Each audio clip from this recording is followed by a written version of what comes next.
This is the burial place of Thomas Talbot. Thomas's parents were born in Ireland, as was his older brother Charles.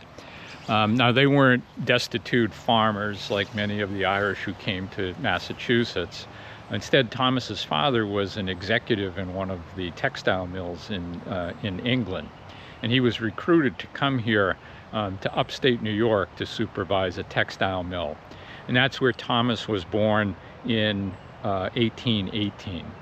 However, Thomas's father died soon after that, and Mrs. Talbot moved Thomas and his brother Charles and herself to Northampton, Massachusetts, where she knew some relatives, and also she felt that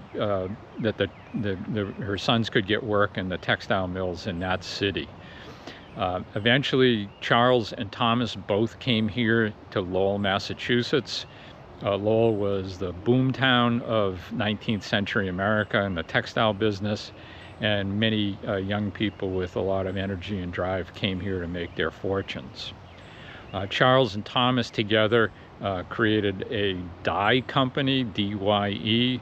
An essential part of textile production is to make a good dye that can color the cloth the desired shade, and their business was very successful. They also hoped to get into the textile manufacturing business. However, most of the prime mill spots in Lowell were already owned by the big corporations.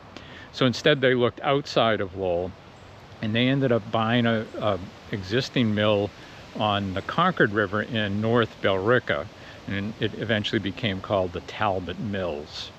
And so they continued both the dye company and the mill.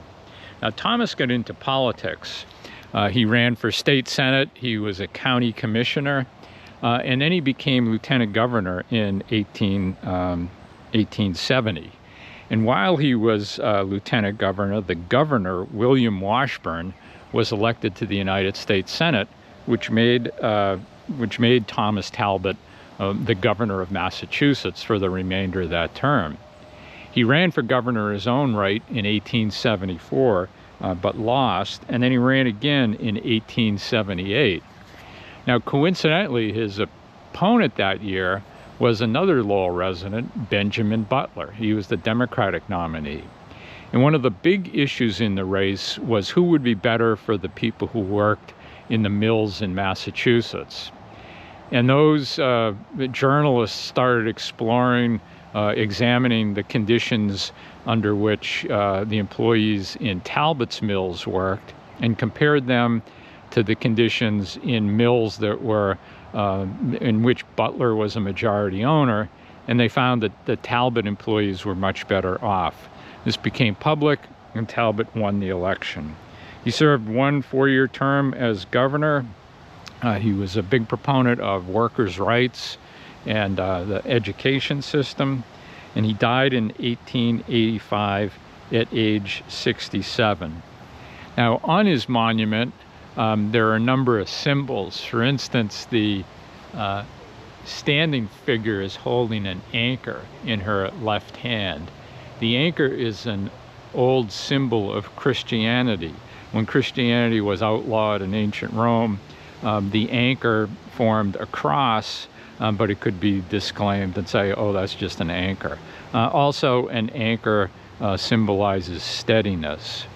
There are Alpha and Omega, the Greek symbols.